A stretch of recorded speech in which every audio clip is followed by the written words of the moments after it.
Պարոն Պողոսյան, դուք գրառում էիք կարել եւ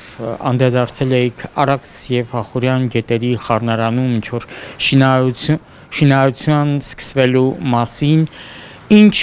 վտանգներ եք դուք տեսնում եւ ինչպես է հնարավոր կանխել։ Տեսեք, անկեղծ ասած, ես քանի որ եւ գյուղատնտես չեմ եւ նաեւ ջրային այսպես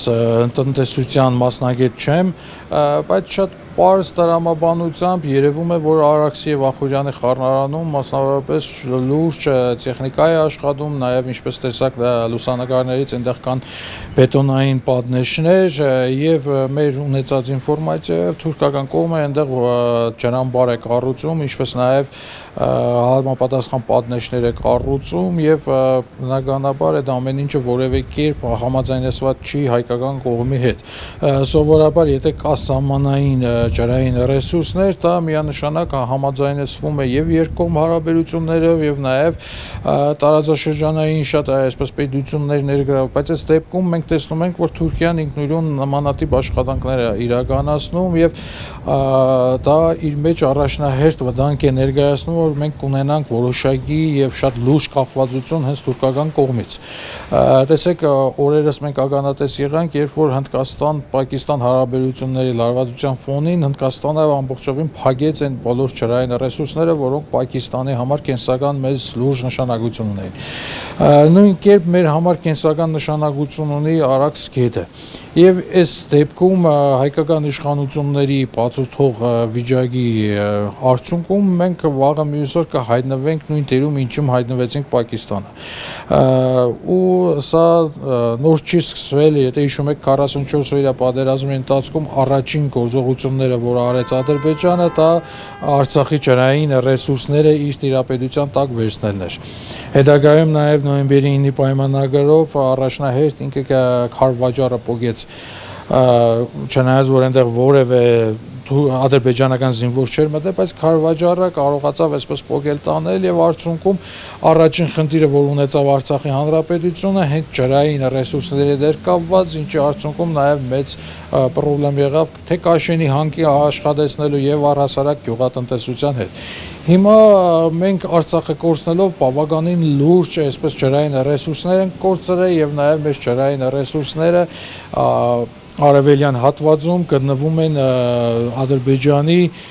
վերահսկողության ներքո, այդ թվում Սևան թափվող ջրերը, նաև մենք շատ լավ գիտենք, որ Ալիևի ախորժակը ուղղված է նաև դեպի Սևանի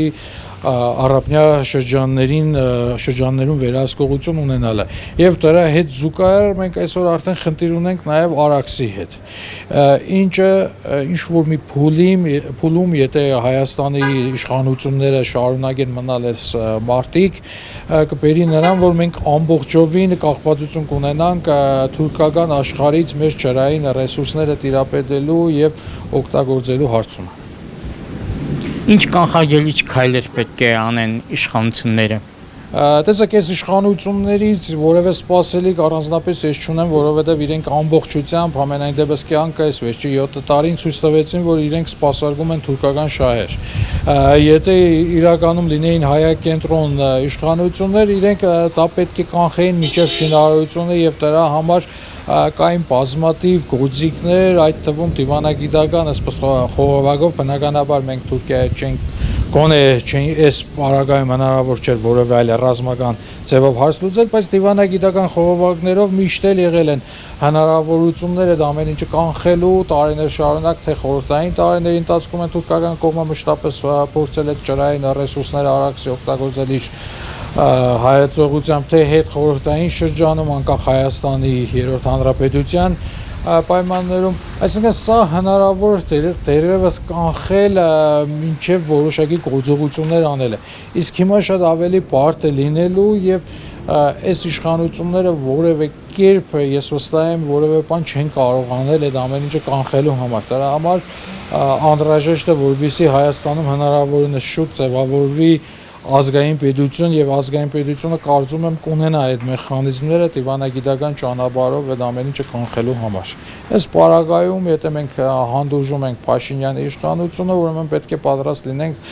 առնվազն Հայաստանում 3 մարս անապատ դառնալուն։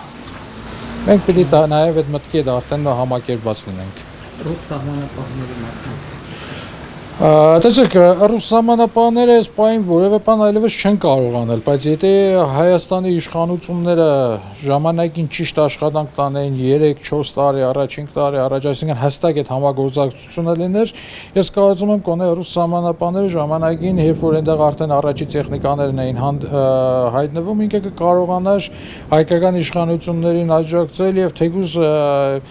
նույն ռուսական դիվանագիտական խողովակները ճիշտ օգտագործելով հնարավոր կլիներ այս ամեն ինչը կանխել, բայց ցավոք սրտի այս պահին այլևս որևէ բան հնարավոր չի, որովհետև եթե մենք նայում ենք նաև այդ սահմանային գիծը, ինքը վաղուց այլևս այն չի, ինչ եղել է, ասենք, նախորդ իշխանությունների օրոք։ Այս պահին եւ անհասկանալի պայմաններում ռուս սահմանապահները հեռացված են Արկարայի անցակետից, նույն ձևով հեռացված են Մեղրիի անցակետից, այսինքն նաև այնտեղ չկա հստակ փոխ համագործակցություն, որ որևէ գործողությունների արդյունքում մենք կարողանանք օգտագործել նույն ռուս սահմանապահների ներուժը։ Հետևաբար ես նորից կրկնվեմ, վտանգը չափազանց մեծ է եւ այդ վտանգը կանխարգելու եւ հետագայում հաղթահարելու համար կա ընդամենը մեկ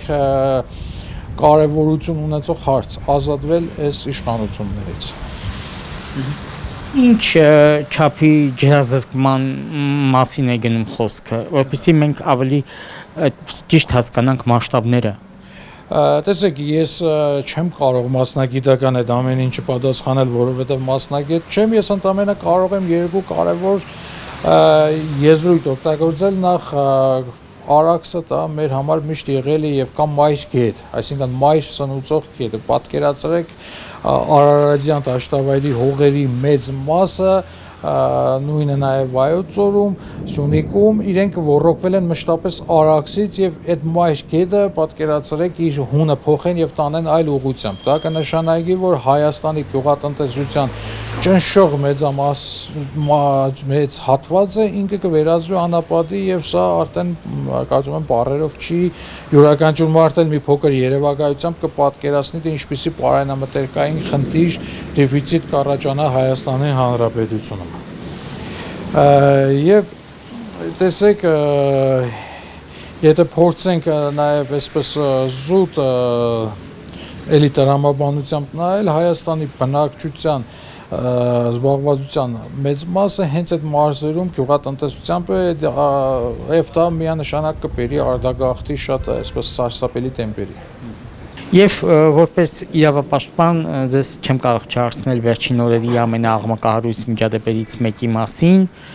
Նոր-Նորքի թաղապետարանում տեղի ունեցած բռնության մասին, սա ինչ ուղերձեր քաղաքացիական հասարակությանը, քաղաքական գործիչներին։ Տեսեք, փորձենք մենք ամեն ինչը դիտարկել մի քանի պրիզմայով։ Առաջնահերթին, որպես եթե քաղաքական քննադատական տանք, սա հերթական բռնապետության, հերթական այսպես ավելի շուտ թուրքապետության, թուրքահաբադակության դրսևորումներ, որ պետական պաշտոնյաներին կարելի է ամեն ինչ, այդ թվում խուլիգանություն, ծեծ, սադրանք եւ ինչի համար, որպեսզի կարողանան մարդկանց լրացնել, որպեսզի մարդիկ չխոսեն կոռուպցիայից, որպեսզի մարդիկ չխոսեն թալանից, որպեսզի մարդիկ չխոսեն թաղապետարանի թերացումների մասին։ Եթե փորձենք բարոյական առումով նայել, իրականում ինչ տեղի ունեցավ։ Մարդիկ, ովքեր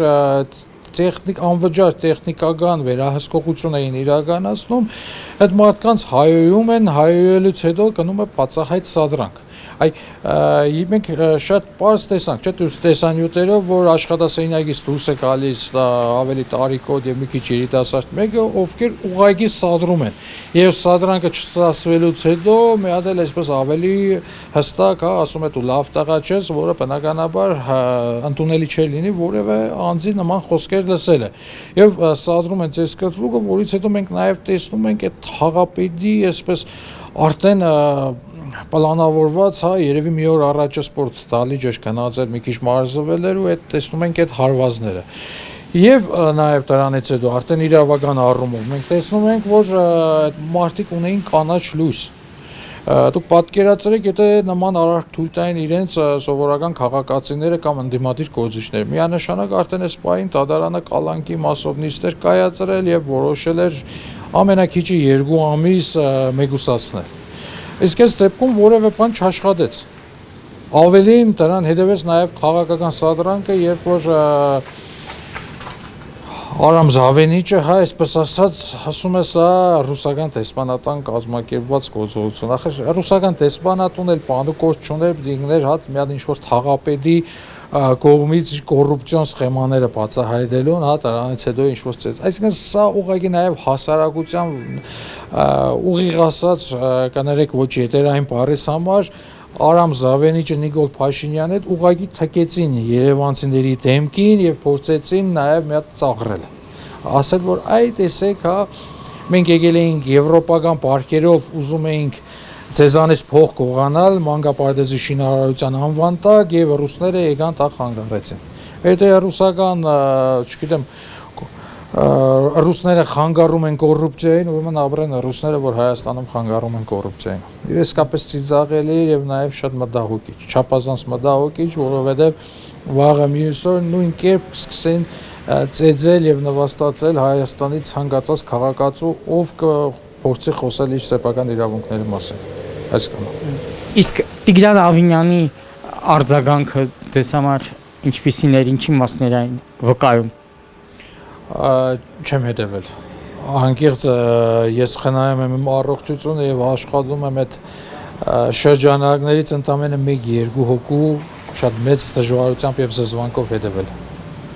Այսինքն նա ուղղակի ասաց, որ սադրանքների պետք չէ տրվել, հորդորեց թաղապետին, բայց սադրողը հենց թաղապետարանի աշխատողներն են։ Տեսեք, նորից մենք հիշենք աշխատասենյակից դուրս է գալիս տարիքով, այսպես պատկառելի տարիք ունեցող մեկը, ով ուղիղ սադրում է, որովհետև այնտեղ այլ բան չկար, երբ մարդուն ուղիղ ասում է, որ դու լավ տղա չես։ Եվ այն մյուսն էլ միանգամից խփում է։ Եվ թաղապետն էլ, այսպես մյուս քուրները, հա, մշակած արագ սկսում է հարձակվել ու գործողություններ։ Սա խմբակային բռնություն էր։ Այն նույն այդ թաղապետին չմեգուսացնելով նաև նախաքննության են խանգարում, որովհետև ինքը այս բային կարող է ազդել նաև նախաքննության վրա, չէ՞, թեկուզ այդ մասնակիցների վրա ճնշում գործադրելով։ Այսինքն սա թե իրավական, թե քաղաքական եւ թե բարոյական առումով ինքը ուղիղ անբարոյականություն էր։ Այլ կանադական ես չեմ կարող տալ։ Ինչու պաշտոնանք չարվեց թաղապետը։ Մենք նորից վերադառնում ենք նույն հարցին, պաշտոնյանք չարվեց, որովհետև ինքը այլևս այդ կանաչ լույսը ուներ։ Իրեն այլևս ասել էին, որ դու կարող ես գնալ բռնության։ Ձեր կարծիքով, եթե ինքը չունենար հայկական, այսպես, հա, պարզ խոսությունով ասած դաբրոները ինքը կկանար նման քայլ, ես վստահ եմ, որ չէր անի։ Իրեն նախապես այդ կանաչ լույսը տրվել էր։ Հիմա այս դեպքում ինչ պետք է անեն, օրինակ դեսպես իրավապաշտպանները, ընդդիմությունը, գիտեք, Հայաստանում բոլորը կլինի ընդդիմադիր, գործիչ, հասարակական գործիչ, իրավապաշտպան, կարևոր չի։ Այսօր մենք բոլորս կանգնած ենք մեկ խնդրի առաջ։ Սա վաղուց այլևս քաղաքականություն չէ, սա ազգային ազատագրական պայքար է։ Եվ մենք պետք է կարողանանք մի կողմ թողնել ցանկացած տեսակի ամբիցիաներ եւ պայքարել ընդամենը մեկտեղ հանրապետության հրապարակում մնացածը ուղղակի ժամանակի կորուստ է։ Մենք պետք է կարողանանք այս երկիրը ազատել թուրքահաճո եւ թուրքահպատակ իշխանություններից։ Հակառակ դեպքում իրենք շատ լավ, շատ արդակարգ գործում են եւ շատ կարճ ժամանակ հետո Հայաստանը կարժանանա Արցախի հանրապետության ճակատագրին։